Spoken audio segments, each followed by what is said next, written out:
They always said the Gray family gala was about legacy, tradition, community. But standing beneath the dripping chandeliers of the Ashbourne Country Club, I knew better. It was about appearance, how much shine we could throw on the cracks. My family had gotten very good at that over the years. And tonight I was expected to play my role again, show up, smile, stay quiet. I walked in alone, no escort, no entourage, not even a coat check. Just me in a black satin dress I'd worn to at least 4 other functions. The same one my mother once called Two Banker's Wife Not Enough Legacy Builder. That was Vivian Gray Connecticut Royalty by Marriage Image Architect by Obsession. She never wasted a moment when a stage and a microphone were nearby. As I crossed the ballroom, eyes turned subtle but practiced. The same heads that had nodded politely to me for years now calculating whether I was still relevant enough to acknowledge. I wasn't listed on the family program. Not in the donor section. Not even as a special thanks. Just an empty seat at table 7 with a name card that read, Miss F. Gray. A violinist played something vaguely classical as guests sipped champagne and waited for the speeches to begin. I found my seat and placed my clutch in my lap. I'd done this a dozen times before. But this time, I wasn't here to keep up appearances. I'm Fallon Gray, 34 years old. Once, the presumed heir to Gray Holdings until I walked away from it all, or so they believed. I built my own firm in my own name, quietly, deliberately, without so much as a press release because I knew this night would come. Vivienne stepped up to the mic at exactly 7:04 p.m. She never did anything unplanned. Her dress was cream silk, her hair pinned in a sculptural twist. She raised her glass and smiled at the room like a queen before her court. Before we move on to the formal acknowledgments, she began, I'd like to recognize someone very dear to us, though we don't see her nearly enough these days. I felt the temperature shift before I even looked up. She's always been independent. Even as a little girl, Fallon insisted on doing everything her way. And while most of us chose to stay rooted, she chose freedom. A pause. Laughter. So let's raise a glass to Fallon for taking financial independence. So literally, she left the family altogether. The room erupted in polite amusement. Forks clinked against glasses.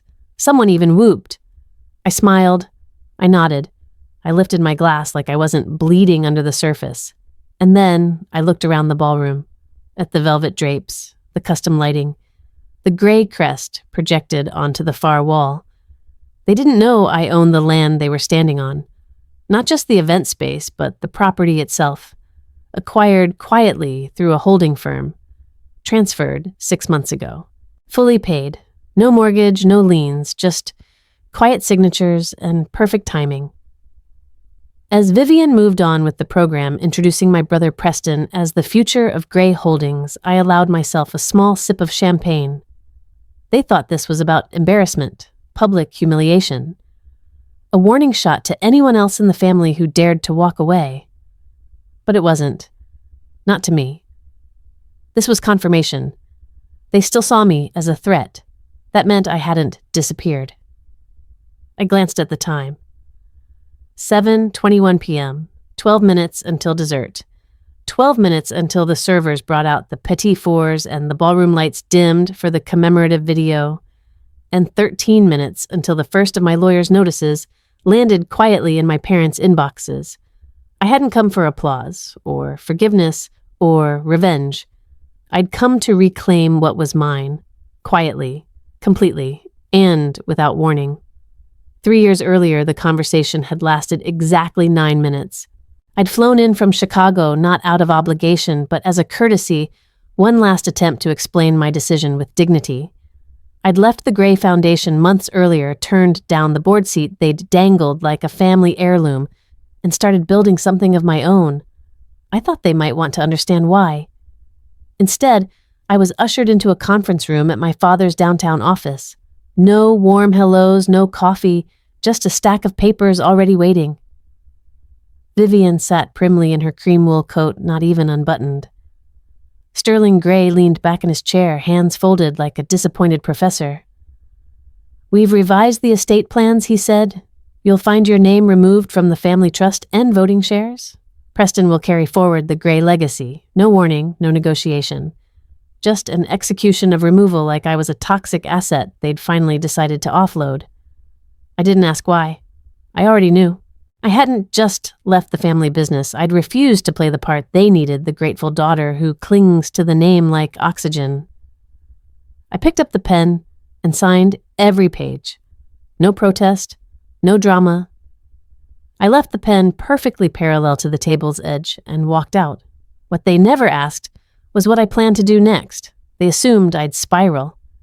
They even left the door half open in the legal language, thinking I might crawl back. But I didn't spiral. I recalculated. By spring, I'd cashed out my personal holdings, pulled my retirement accounts, and sold the brownstone my grandmother left me. Yes, the one Vivian once said was a nice starter for someone like you. I moved into a rental over a hardware store and got to work. I'd spent 10 years watching my father leverage capital the way surgeons wield scalpels. I knew every move. I knew how to build a fund that looked sleepy on paper, how to name it something. No one would trace Graymore Strategies a nod to nothing at all. While the family flattered themselves with galas and magazine spreads, I was acquiring distressed properties on the edge of their coastal empire. I made silent offers, held losses, waited. Then in year 2, I heard a whisper from a former contact at Rowland County Registry. Gray Landing was for sale. Technically, it wasn't the crown jewel, but sentimentally it was. My parents met there at a university sailing mixer. My grandfather built the first dock with his bare hands. It was the one thing they never considered vulnerable. The seller was a third-party vendor who'd held a quiet lien against the property for unpaid maintenance. Vivian had ignored his letters. I acquired the lien. Waited 90 days, filed the claim. The county processed the forfeiture. Just like that. No press, no fuss. Gray Landing belonged to Graymore. To me, they didn't even notice. That summer, they held the Gray family regatta like nothing had changed. Photos of the dockside brunch ran in the New England Philanthropy Review. I printed one and kept it in my drawer, my mother laughing wind in her hair standing on my property. I never raised the rent, never touched the billing terms. I wanted them comfortable, forgetful. Because while they were planning legacy weekends, I was redrafting legacies. I built the fund slow and wide, 32 properties, 5 shell companies, all tied together under a discretionary trust I controlled alone. I hired a CPA who'd once worked for my uncle and watched her squirm when I made her sign a full NDA. I paid her double her rate.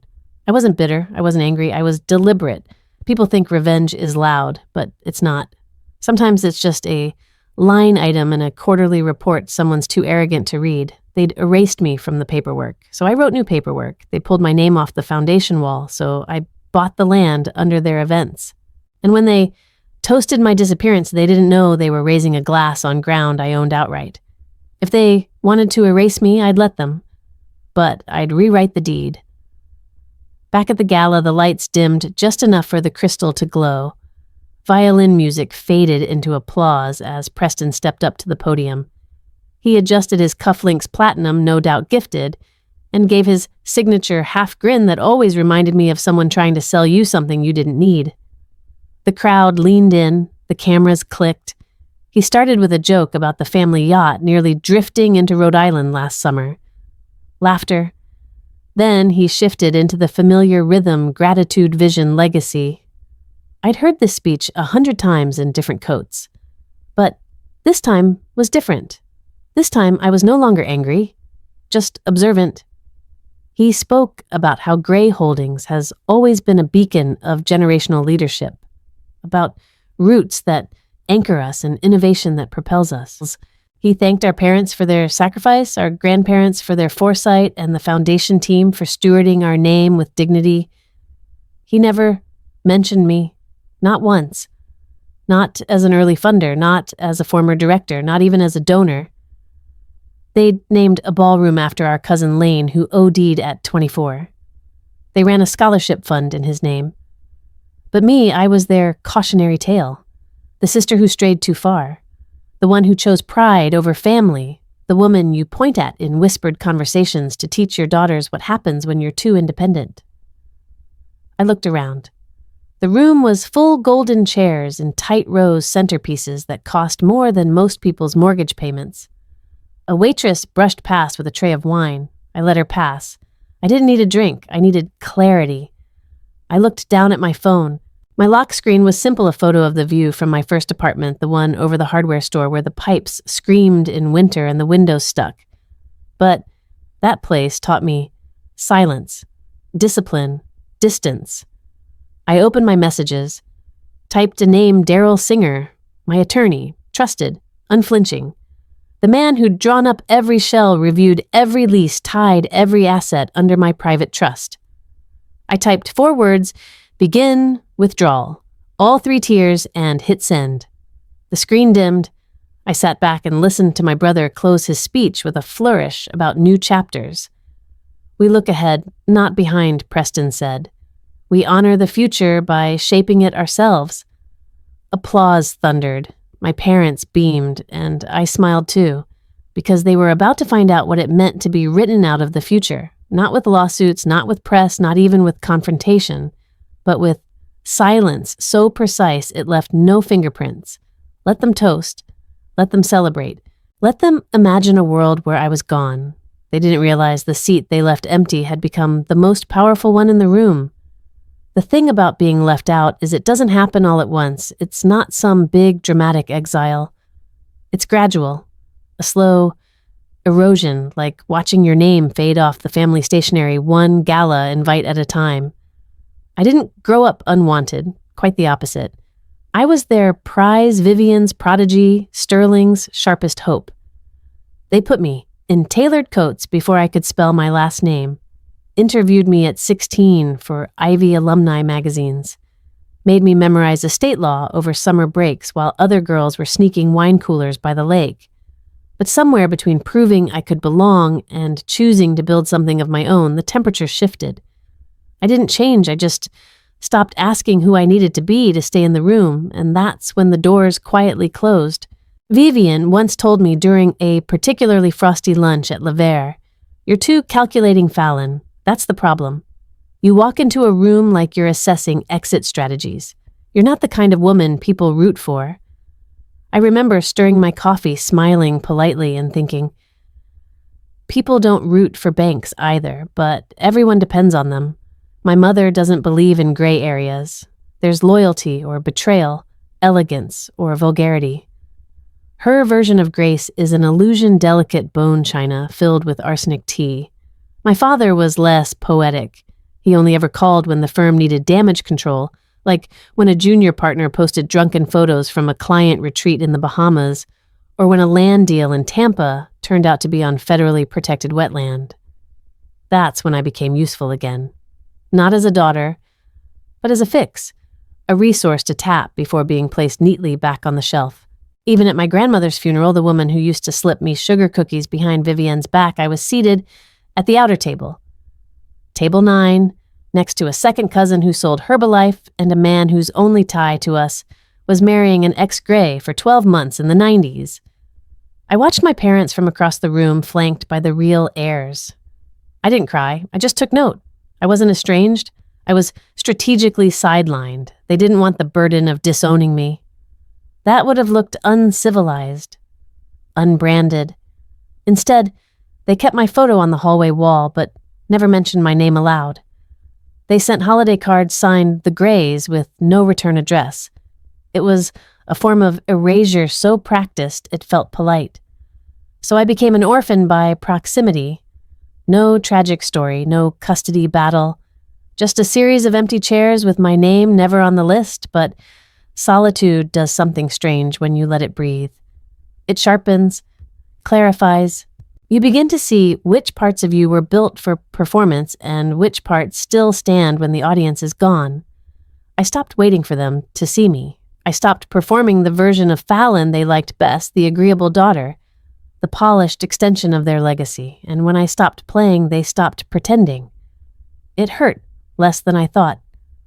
Freedom is quiet like that. I moved cities, changed numbers, Unsubscribed from their newsletters. I stopped attending events I wasn't invited to. And when a mutual acquaintance once asked if I missed being a Gray, I just said I never stopped being one. I just stopped paying for the brand. No one notices the kind of orphan I became. I wasn't abandoned, just shelved. But that shelf, I turned it into scaffolding, quietly, completely. And while they were measuring worth in proximity, I was building mine in the shadows. Let them keep their center tables. Let them toast to absence and pretend it's peace. Because the thing about being sidelined is eventually no one sees you coming. Daryl always kept his office cold. He claimed it helped him think faster, made clients keep meetings short, but I knew better. It was a test. If you couldn't handle the chill, you had no business sitting across from him. I didn't flinch when I walked in, just draped my coat over the chair, took the espresso he always had waiting, and opened my leather folder. We weren't friends, not in the way most people meant, but we'd built something better, mutual respect forged in risk and non-disclosure clauses. He slid the documents across the table, already tabbed and labeled.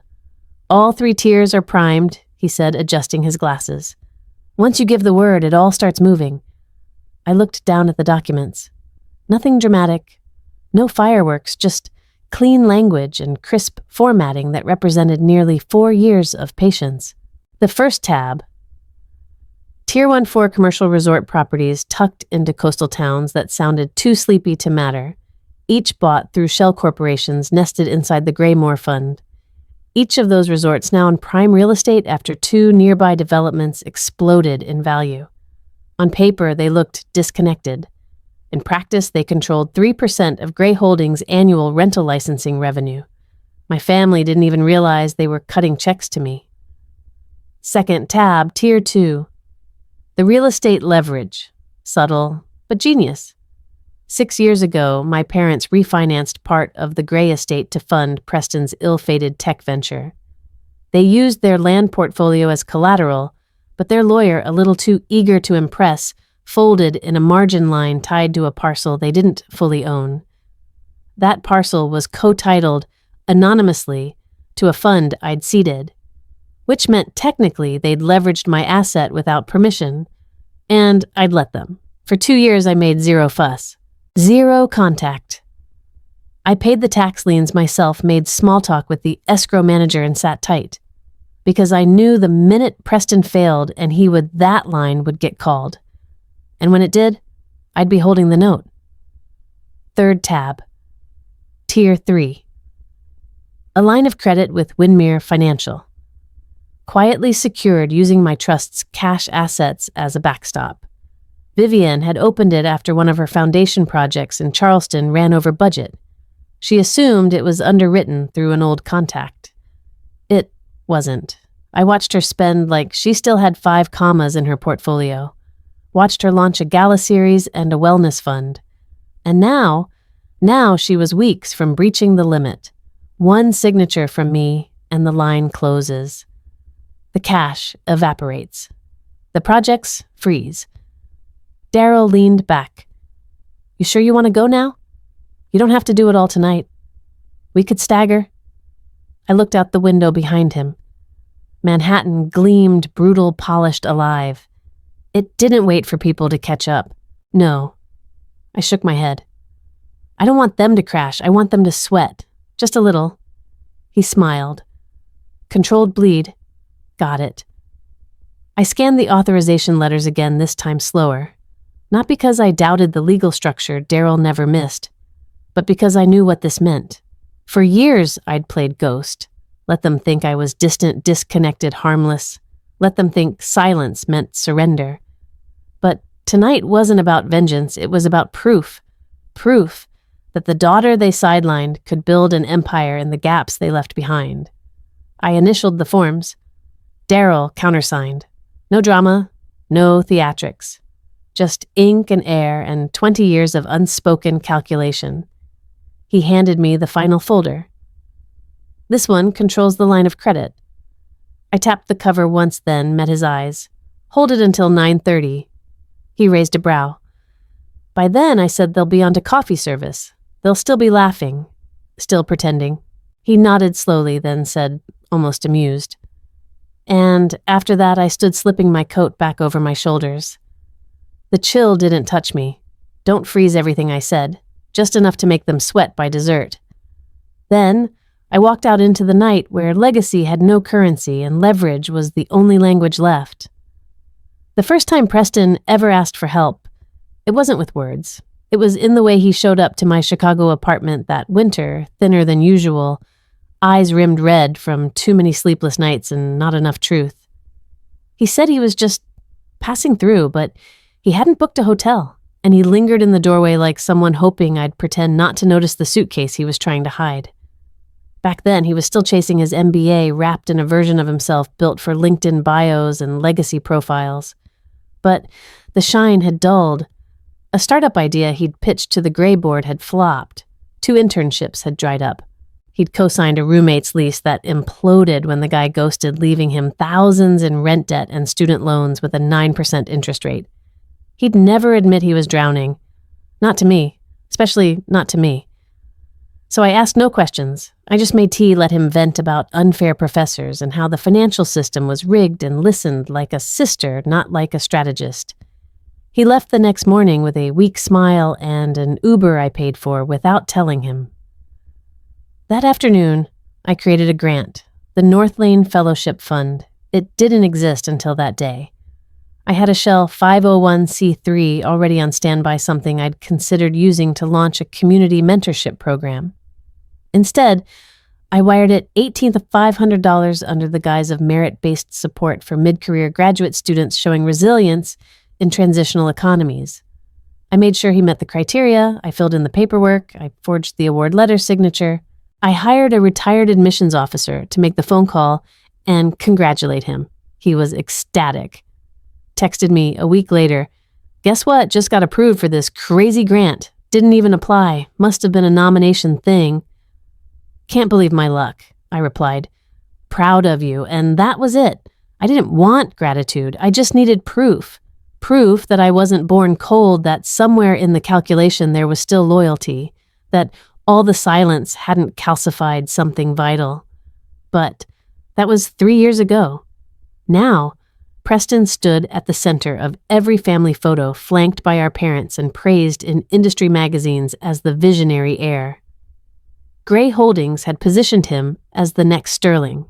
The public loved the story, a young, reform-minded successor with just enough polish to feel respectable and just enough edge to feel modern. But I knew better. I'd seen the financials. I'd read the filings buried behind the press releases. His new initiatives, micro-luxury wellness hubs, and experiential investor platform, they didn't add up. On paper, they looked scalable.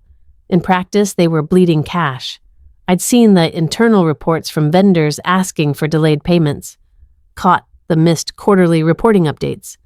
Not enough to raise red flags for the public, but for someone who knew where to look, the cracks were starting to show. The problem wasn't that Preston was failing. It was that no one inside the company had the guts to tell him he was. I watched his latest interview the night before the gala. He sat in a tailored navy suit talking about stewarding legacy through disruption and honoring tradition by reimagining the footprint. It was all buzzwords, no ballast. But what struck me most wasn't the arrogance, it was the belief. He actually believed he was doing it all on his own. That's the thing about quietly saving someone. They never remember the fire, they just remember the sun came out. And maybe that was always the plan. Maybe my parents gave him the space to stumble because they knew someone like me would keep the structure from burning down. That was my role, wasn't it? The unseen insulation. But insulation isn't infinite. And this time, I wasn't patching holes.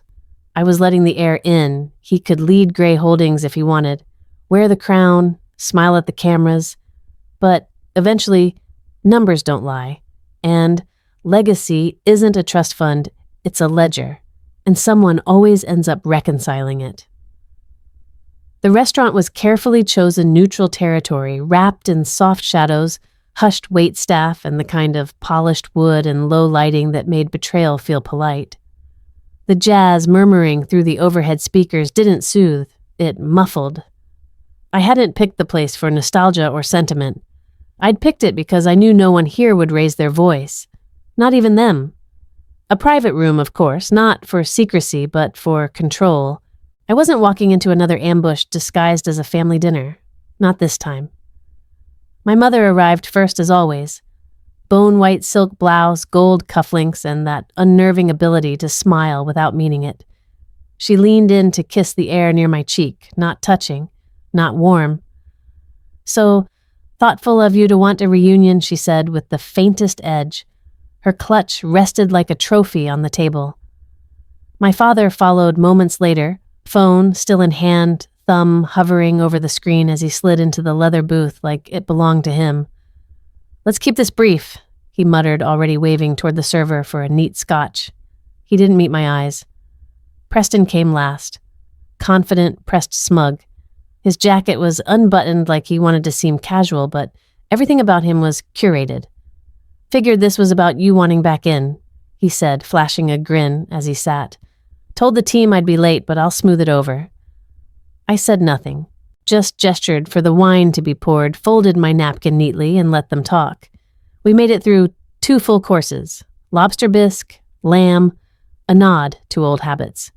The conversation moved easily enough for them. Real estate markets. Preston's new digital asset platform, which he claimed would revolutionize equity visualizations. Vivienne nodded with practiced admiration even as she mentally tallied what portion of his pitch was borrowed. I let them believe it. Let them ease into the illusion that I'd come back humbled, that this was some attempt at peace. A white flag fluttering delicately in designer heels. Then the server cleared the plates and I reached into my handbag. 3 envelopes, ivory stock, unmarked. I placed one in front of each of them. No dramatics, no flourish, just precision. They hesitated. My mother's fingers hovered above hers like she expected diamonds or an invitation to a charity ball. "Just something I wanted to share," I said, lifting my glass. "For closure." My father opened his first.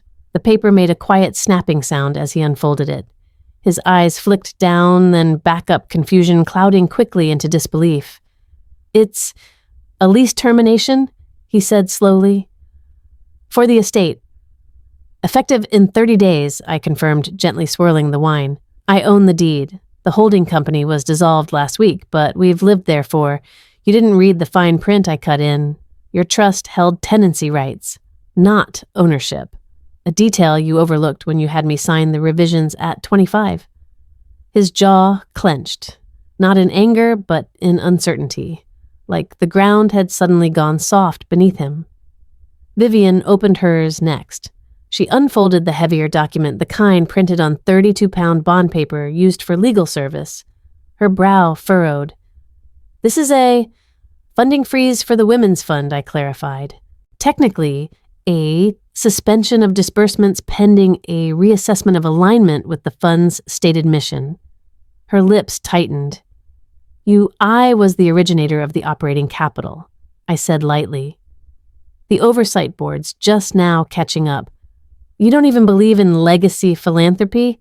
I don't believe in vanity projects run by people who confuse optics with impact." I leaned back. "And I certainly don't fund illusions." She stared at me for a beat, then, without a word, folded the notice carefully and placed it back in her clutch. Preston tore his envelope open without grace. Always impatient when power wasn't pre-chewed. His eyes scanned the page, then stopped. "This is a mistake," he said flatly. "These numbers are real," I answered. "Your liquidity position depends on 3 credit lines, all of which were underwritten by independent entities," I advised. "As of this morning, they've opted not to renew. You're bluffing." I tilted my head almost kindly. "Am I?" He looked around as if some hidden executive might leap out and say it was all a test, that I'd passed, that he still held the strings. "I've got payroll next week," he muttered. "I'm sure you'll figure something out," I replied. "You're so good at visualizing assets." The silence that followed was absolute. Somewhere in the main dining room, the piano shifted into a slower tempo, something minor, almost sorrowful. But in our room, there was no music, just the ache of old scaffolding starting to collapse. They looked at me like I'd set fire to the table. But I hadn't raised my voice, I hadn't accused, I hadn't even frowned. I simply sipped my wine and let it settle. "I'm not angry," I said finally, voice even. "I'm just collecting what I built while you weren't watching." Vivian blinked once. Sterling gripped the edge of the table like it might steady him. Preston reread the page in his hands, hoping maybe the numbers would rearrange themselves. But they wouldn't, because this wasn't a threat. This was a reckoning, and I was just balancing the books. The road home curved through the city's forgotten quarter, the part that didn't show up on postcards or investor decks, where tired brick kissed new glass and ambition didn't wear logos.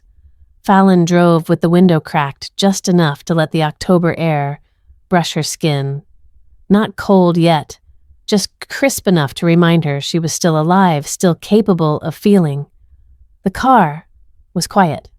No calls, no texts, no fallout yet. Somewhere back at the restaurant, the echoes were still bouncing around the polished walls. Her father pacing, her mother fuming behind a smile.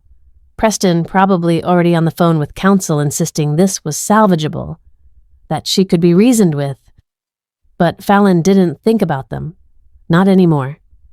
She turned onto 8th Street, slowing as familiar architecture rose around her iron balcony's limestone trim cornices, softened by time.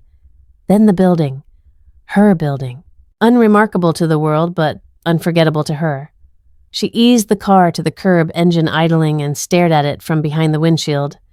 It looked exactly as she remembered it, 3 stories, symmetrical, quietly defiant. It didn't need to dominate the skyline.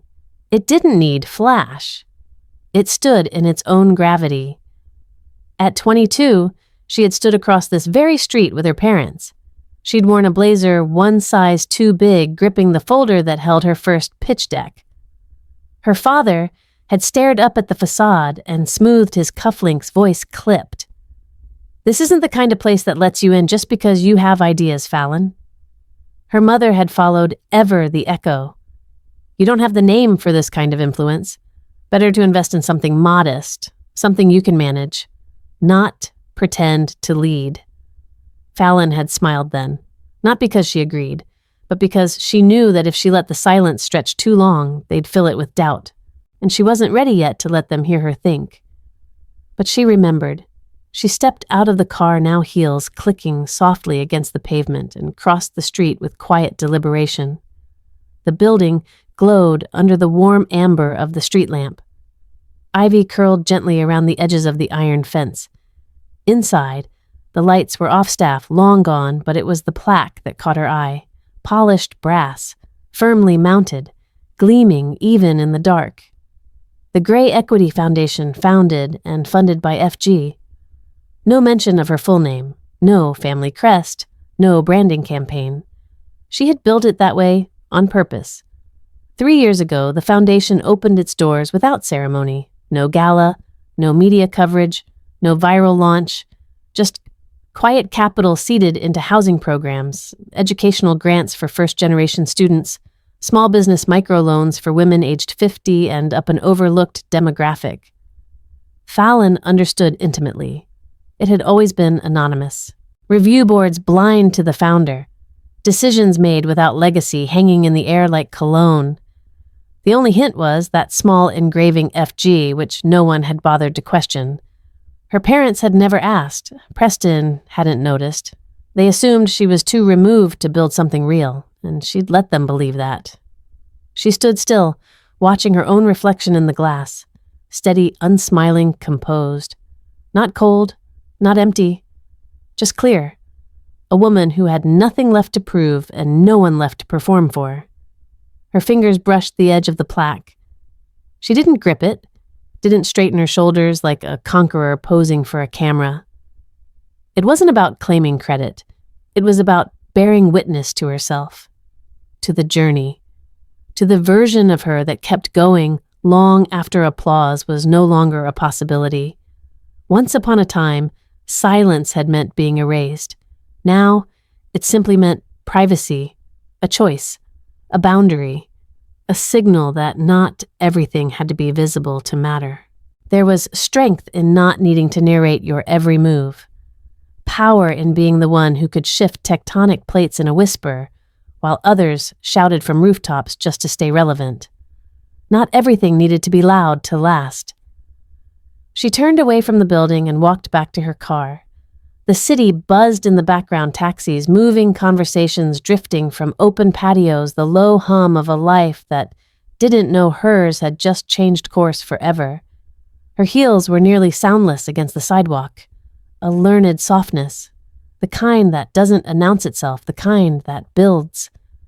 Fallon didn't smile. She didn't cry. She didn't look back. She didn't need to. They were still clinging to their seats at that dinner table, calculating damages, rewriting speeches, drafting statements meant to sanitize the truth. But the truth was already in motion, and it moved like she did now without permission, without ceremony. The foundation stood, solid, quiet, unshaken, just like her, and by the time they realized the ground had shifted beneath them, she'd already built something else, something they couldn't find, something they couldn't unmake. It started with a headline, just one. Gray Holdings under review after sudden capital withdrawal. Then came the aftershocks, subheadings, leaked memos, anonymous boardroom whispers landing in the inboxes of media interns and junior reporters hungry for blood. Finance Twitter lit up. LinkedIn analysts speculated. By mid-morning, rumors outpaced facts. By noon, 3 board members had called emergency sessions. 1 quietly resigned. 2 froze all pending distributions. The internal Slack channel was a ghost town, no gifts, no idle chatter, just one line from legal pause, all outgoing correspondence. Await compliance direction. By 1 o'clock, investor relations collapsed into triage mode. Phone calls flagged emails, 2 firms threatening to pull out unless immediate clarity was provided. By 2, the official Gray Holdings statement landed in inboxes and newswires alike. All operations are continuing as scheduled. It was the kind of phrase you issued when nothing was continuing as scheduled. Fallon stood by the window of her corner office in Easton Square, coffee in hand, watching a city that hadn't yet realized what had shifted beneath its foundation. Traffic hummed. Pedestrians moved. But something in the air felt suspended like the moment, right before glass hits tile. Behind her there was nothing. No assistants, no tapping keyboards, no buzzing intercom. She'd sent her staff home hours ago, told them to rest. She preferred to feel the tremors herself when they landed. At 2:47 p.m., her phone vibrated. No name, just a number seared into her memory. She let it ring twice before picking up. "Did you do this?" Preston's voice wasn't angry. It was low, careful. Not the sound of a man yelling into a storm, but one standing at its edge, hoping it might pass him by. She didn't answer. "Fallon," he said again, softer this time. "Did you pull it?" Still silence. Not because she lacked words, but because his question came too late for explanations. He exhaled, sharp, broken. "You don't understand what this does to me." That made her lips twitch, almost a laugh, but not quite. "No, Preston," she said finally, voice like glass. "You don't understand what this did to me." For years. She hung up. No goodbye, no release. She turned from the window, dropped her empty coffee cup into the bin, and walked back to her desk, just as the elevator dinged. Then she heard them. The stilettos. That distinct rhythm heel-toe heel of someone who believed that walking louder made them seem taller. Vivian Gray entered without knocking. No entourage, no press secretary, just Chanel-layered pearls and fury dressed up as civility. "I need a word," she said, her voice clipped, like always, as if empathy were a resource best rationed. Fallon didn't flinch. "You came all this way?" she said, gesturing to the chair across her desk. Might as well sit. Vivienne did. Slowly, deliberately, back straight, legs crossed, hands folded so tightly the veins stood out. "This is beneath you," she began. "Sabotaging your own blood." Fallon tilted her head. "Is it sabotage?" If I just stopped holding up the roof.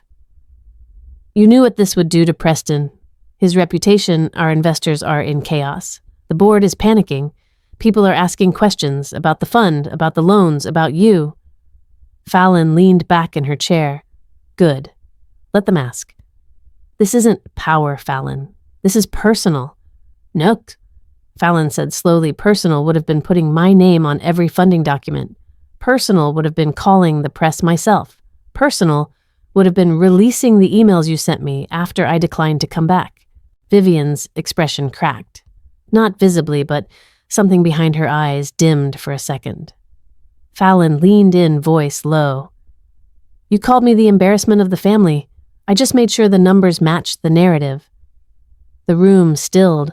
Even the hum of the city outside seemed to pause. You were always cold, Vivian said finally, from the beginning. Fallon rose from her chair, one hand, brushing the desk steady. No, she said. I was clear. You mistook precision for detachment. You didn't want a daughter who saw 3 moves ahead. You wanted a prop, a pretty smile next to her brother while he torched the legacy I helped build. Vivian stood her movements tighter now. I came here to find resolution, something clean, something we could repair. Then you shouldn't have led with blame. Vivian's mouth opened again, but Fallon raised her hand, palm open. This is my office, and you're no longer welcome in it. That stopped her, just for a second. Her shoulders dropped half an inch, like something inside her spine gave way. She didn't argue, just turned. Her heels struck the floor again, heel toe heel. But this time, the rhythm rang hollow. The door clicked shut behind her. Fallon stood still, feeling the echo of the moment settle. It wasn't satisfaction, not quite, but it was something cleaner, sharper, like air after a storm. She walked to the window once more.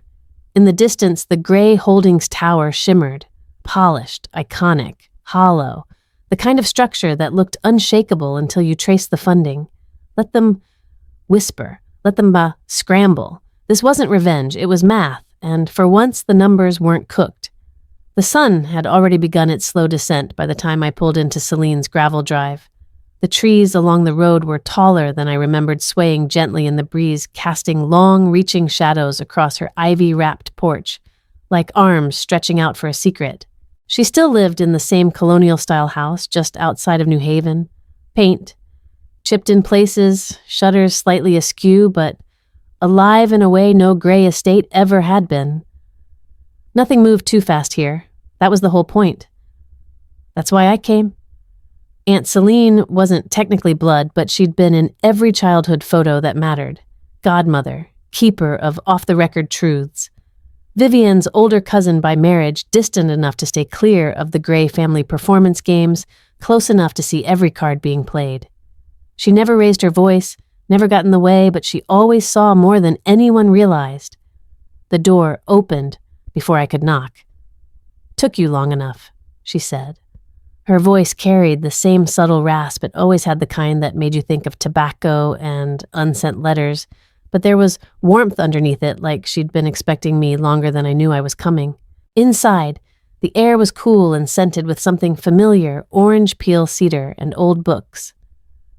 I followed her through the narrow hallway past paintings I hadn't seen in years into the sitting room.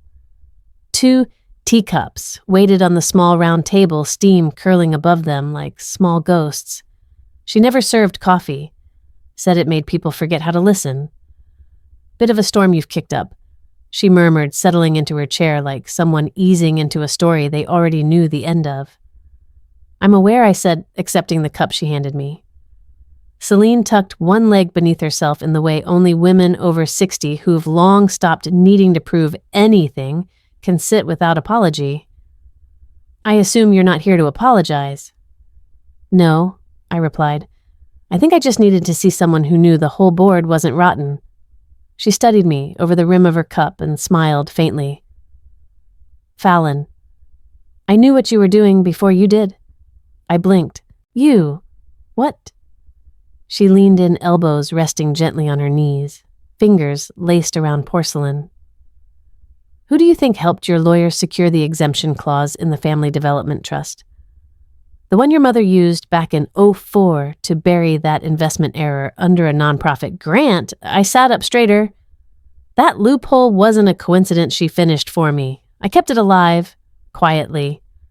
I'm not the type to throw rocks in glass houses, but I've always had a soft spot for women who read the fine print. My heart kicked a beat behind my ribs. You helped me set up Graymore. I didn't build it, she said, but I showed your counsel where to dig. And I left enough footprints behind the curtain for someone smart enough to follow.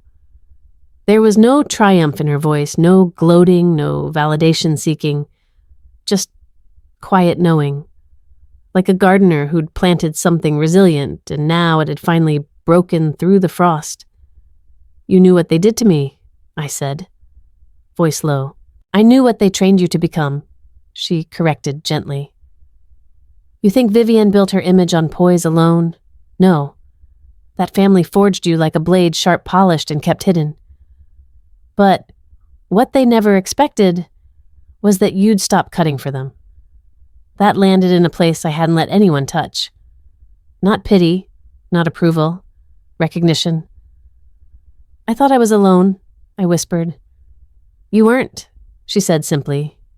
You were just quiet, and they mistook that for absence. Most people do. For a moment, all I could hear was the soft tick of the clock above the mantel and a wind chime outside catching a stray gust. It brought me back to being 7 years old, curled under this same table, watching her fingers move across a chessboard. I remembered how she told me that pawns could become queens, but only if they had the stamina to cross the whole board. Do you regret helping me? I asked. She smiled again this time, not sly, not maternal, just steady. Do you regret choosing yourself? I didn't answer. I didn't have to. She sipped her tea and added, They taught you strategy, Fallon. The only thing you did was turn it inward. The difference is you didn't lie about where your pieces were. It wasn't a compliment. It was a calibration. An affirmation that I hadn't burned the house down. I'd just stopped pretending I lived there. I set my cup down, fingertips warm around the handle. All these years, I kept thinking if even one person saw what was happening, maybe it wouldn't hurt so badly. Celine reached across the table and squeezed my hand. Her grip was firm, present. It did hurt, but you didn't let it stop you, and that's what they'll never forgive. Not the silence, not the distance, but the fact that you didn't need to come back. When I stood to leave, she didn't offer advice or blessing. She didn't tell me to be kind or forgiving or wise. She simply opened the door and wrapped me in a hug that said everything the words never had. You're not broken. You were just never theirs to fix. As I backed out of the driveway, headlights cutting through the growing dusk, I realized something I hadn't let myself believe until now. Power built alone is heavy. It's armor, an anchor both. But power built with one quiet witness. That kind doesn't shake when someone slams a door. It endures. I hadn't been alone. Not entirely. Not ever. Ask ChatGPT. The call came at 7:03 p.m. I didn't answer. I watched the screen blink, then fade. 3 minutes later, I played the voicemail out loud while chopping shallots. The hiss of the knife against the board. The rhythm of prep. Those were my boundaries now. I'd learned to let words come to me on my terms. Fallon. Look, I don't want lawyers between us. Preston's voice crackled through the speaker. Can we talk? We can fix this. I mean it. We'll draft a new agreement, split control, clean slate. Just call me back. That pause. That breath before he tried to sound sincere, it was the same one he used in boardrooms when he realized he'd gone too far and charm was the only tool left in the box. I wiped my hands on a towel, the scent of vinegar and fresh herbs rising behind me. Outside the kitchen window, the garden glowed under soft, recessed lighting. It was the kind of light you didn't notice unless you knew what precision looked like. I'd designed it myself. By 8:15, he was downstairs in the lobby of my building. I didn't rush. I finished my tea. Then I buzzed him in. He walked into my office trying not to look like he was falling apart. But he was. It showed in his shoulders and the way his hands stayed clenched, even after I gestured for him to sit. He wore the same polished shoes and the same expensive watch our father gave him when he was named interim CEO. But now the accessories just made him look like a well-dressed ghost. "I'm not here to fight," he said. His eyes scanned the room like it might remember the power he used to hold in it. "Good," I replied, gesturing toward the chair across from me. "Because I'm not here to listen to nostalgia." He sat down, exhaling like the weight of the past hour had already cost him everything. "We both know things escalated," he said. "Too far. But we can rein it in. You've made your point." I tilted my head. "That's what this is to you. A point." He paused, but not out of reflection. He just didn't have a follow-up ready. "We restructure?" He tried again. "You get board voting rights." I step back from media. We build a better narrative. I'm not interested in a narrative. He leaned in, slightly hands clasped. "Fallon, we're family." "No," I said quietly. "We were hierarchy." The word landed between us like a paperweight, soft, inevitable. He hesitated. "You don't have to do this." "I'm not doing anything, Preston. I'm stopping." I looked him in the eye. "You think I want vengeance? I could have taken the house in Maine, the estate in Sagaponack. I could have buried you in headlines about inflated assets and phantom liquidity. But I didn't." He didn't argue. Maybe he'd finally run out of spin. "I don't want your name," I continued. "I don't want your seat. I just don't want to keep underwriting the structure that wrote me out." "You helped build this," he said, almost pleading. "I did," I answered, which means I know exactly how much of me it consumed, and I'm done paying the interest on a legacy I never signed up for. He searched my face like if he stared long enough, the old Fallon, the accommodating one, the trained one might surface. But that version of me was long gone. She disappeared the day they handed me the exit papers and called it liberation. "I'm not your partner," I said, voice level. "I'm your audit." The silence that followed was almost reverent, not because it was peaceful, because it was final. He stood slowly. No slammed doors, no insults, just the quiet realization that some doors only swing one way and this one had closed for good. As he reached the door, I added, "You were handed everything and told it was merit. I built in silence so no one could claim it was luck." He turned the retort on his tongue, but he never said it. Maybe he couldn't. Maybe he finally understood the math he never had to do. I didn't need an apology. He needed the deficit. After he left, I stood alone in the quiet. I didn't feel triumphant. There was no music cue, no cinematic swell, just a clean kind of stillness, the sort that follows after too many years of noise. I poured a glass of wine and walked to the window. Below, the city moved on, oblivious, alive, honest. Lights flickered like small truths, steady and unashamed. There was no heir to what I had built. No next in line waiting with polished shoes and a silver spoon. I wasn't founding a dynasty. I wasn't repairing a name, but I had something they'd never given me: ownership. And for the first time in decades, it didn't need to be approved. It already was mine. It started with a tweet, just a small post from a mid-tier journalist who normally covered corporate philanthropy and regional embezzlement scandals. But by noon, it had been picked up by 3 business blogs and was circling financial Twitter like a hawk over roadkill. Breaking sources suggest Gray Family Gala funded by diverted nonprofit dollars. Developing.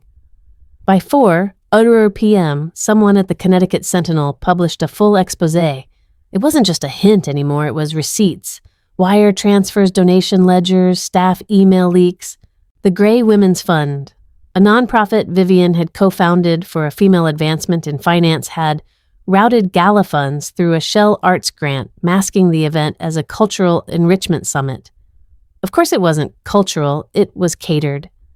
I sat in my office watching the panic unfold in real time. Preston had gone dark. Vivian, on the other hand, did what she always did when reality misbehaved. She rewrote it. The first voicemail came that evening. "Fallon, darling." I know things have been tense, but let's not make this uglier than it has to be. These stories blow over. A quick statement from you. Nothing too revealing, just something that shows unity and poise. You're still one of us, after all. I didn't return the call. The second voicemail came from my father. He didn't try the sweet route. This hurts all of us. If you think dragging this into the press won't damage your own name, you're mistaken.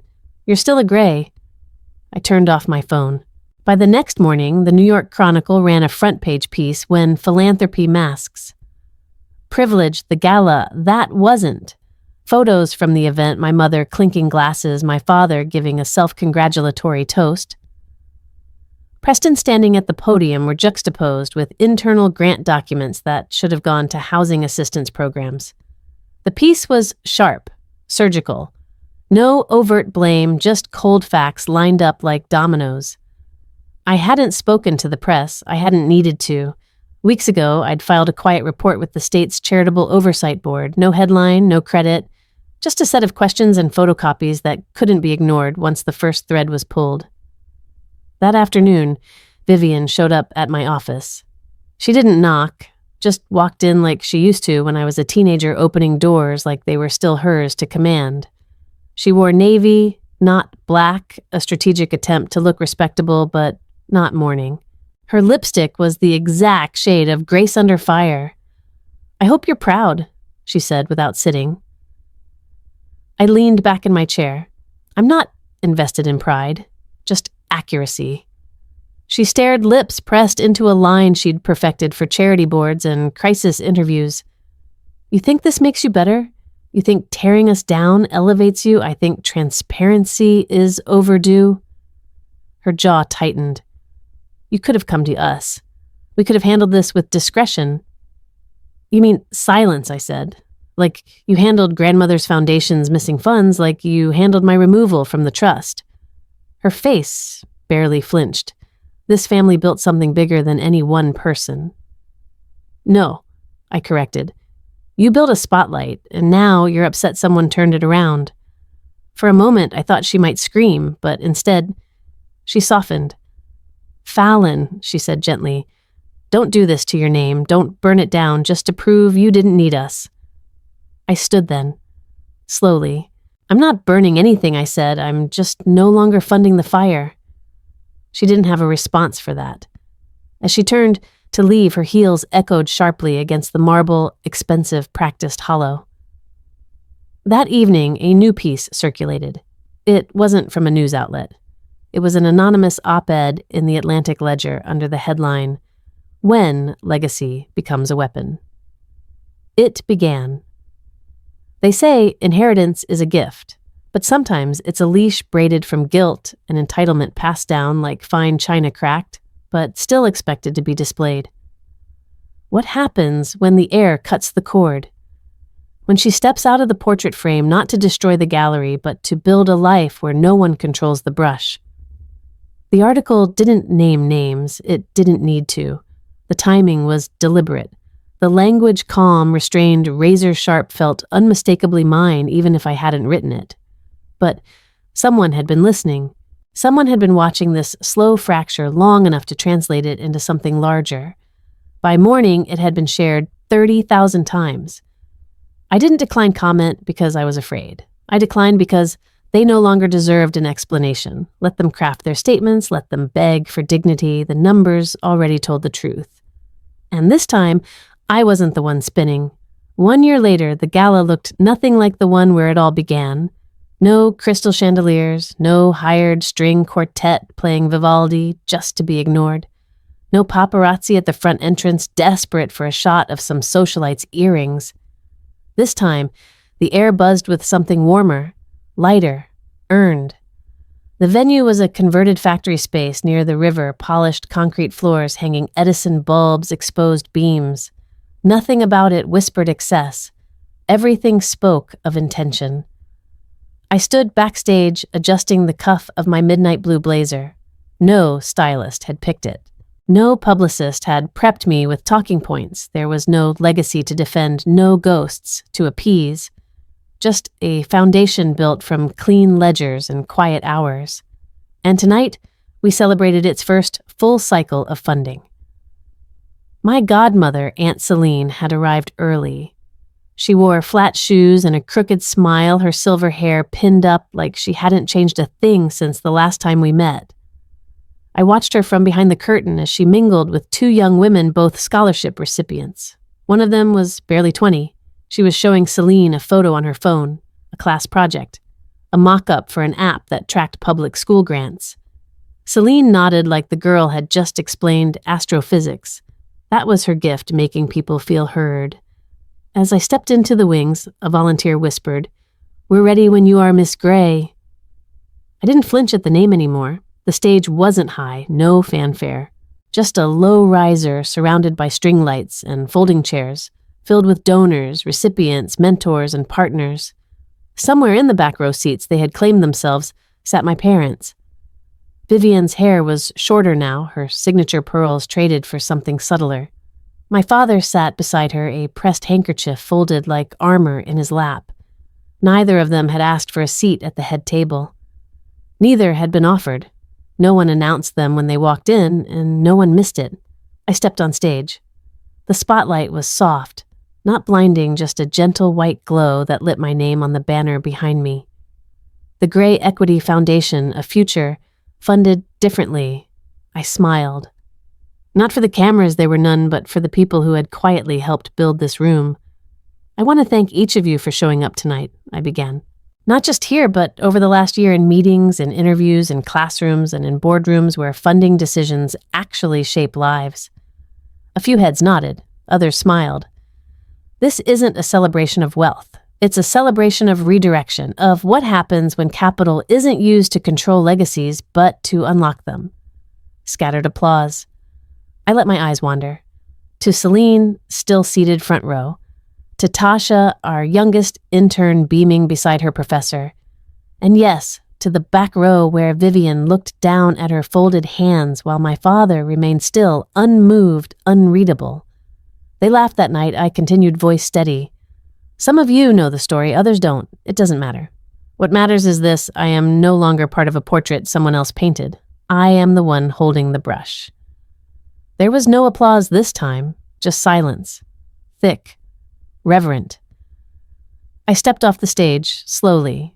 Not triumphant, just real. Later that evening, as the guests milled about with miniature cupcakes and compostable wine cups, a woman tapped my arm. "I'm sorry," she said, "but I just wanted to tell you my daughter's applying to your tech fund, first in our family to even consider college." I smiled. "Then we've already won." Outside, the night was cool. The river nearby hummed under streetlight shadows.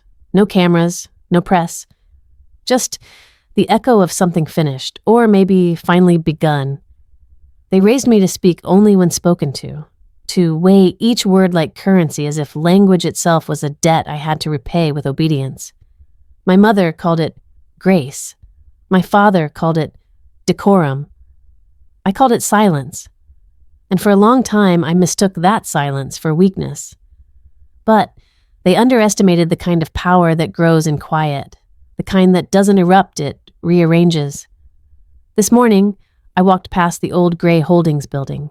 It used to tower in my mind like some Roman monument to our family's supposed greatness.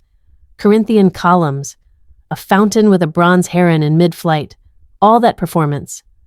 Now the water's off, the bird looks stranded, and the brass letters that once declared Gray Holdings Est. 1967 are gone. There's a faint outline where the metal used to be like a scar on a building's skin, but it's just that faint. The kind of thing most people would miss if they weren't looking. I noticed it because I know what used to be there, and because, in a way, I was the one who took it down. No press release had announced the company's dissolution. No headlines, no scandalous closeout sale, no black tie farewells. Just quiet legal movement papers signed, leases ended, partnerships dissolved. The firm's last operating month ended with a whisper, not a bang. That was the final tier of my plan, not revenge. Just rebalancing. They spent years shaping me into something that fit their structure. I smiled when told to, deferred when expected, folded my ambition into silence because their legacy required it. I was supposed to be the elegant extension of their empire, the gray daughter who didn't cause ripples, but all along they taught me the system, the documents, the loopholes, the tone you use in a deposition versus a negotiation. They gave me every tool I needed. I just decided to use them on my own timeline. People always think power announces itself with noise, with slamming doors and fiery speeches. But true leverage. It's quiet. It's an email sent at 4:57 p.m. on a Friday. A signature they forgot they gave. A deed transferred with no celebration, just a nod between attorneys. The most permanent things are often the least loud. A few blocks from the shuttered office sits the new gray Equity Foundation building. Smaller, sleeker, efficient. The plaque outside reads, Gray Equity Foundation, funded by those who know what it's like to be left out. We don't use the old family crest. No lions, no Latin, just a folded paper crane embossed in matte silver. Last week I sat on the rooftop with Celine. She brought tea in a thermos and told me about her early days working behind my father's curtain, how often women like her had to make themselves invisible just to be allowed in the room. You didn't dismantle them, she said. You just refused to play the decoy anymore. It stayed with me. My parents haven't spoken to me since the gala. I hear things, though. Preston moved to the West Coast. My mother quietly resigned from every board except one, a local theater company no one pays attention to. My father sold the vacation property, downsized. Whispers say they might relocate to Savannah, start over, with fewer eyes watching. That's fine. Let them. The point was never destruction. It was disengagement. No more subsidizing a legacy I didn't belong to. No more funding portraits where I wasn't even in the frame. Now I walk streets I chose. I take meetings that matter. I mentor women who remind me of the version of myself I had to bury just to survive in that house. The funny thing is, I didn't even need the last word. I just needed the last move. Quiet isn't the absence of power. It's what you use when you've already won. As I leave the old gray building behind, I don't look back. The wind picks up, brushing over that empty facade like it's clearing space for something new. And for the first time in a long time, I feel what I never did inside those boardrooms and country clubs peace. Because silence when you choose it isn't hollow. It's a clean page. And this time, the story's mine to write.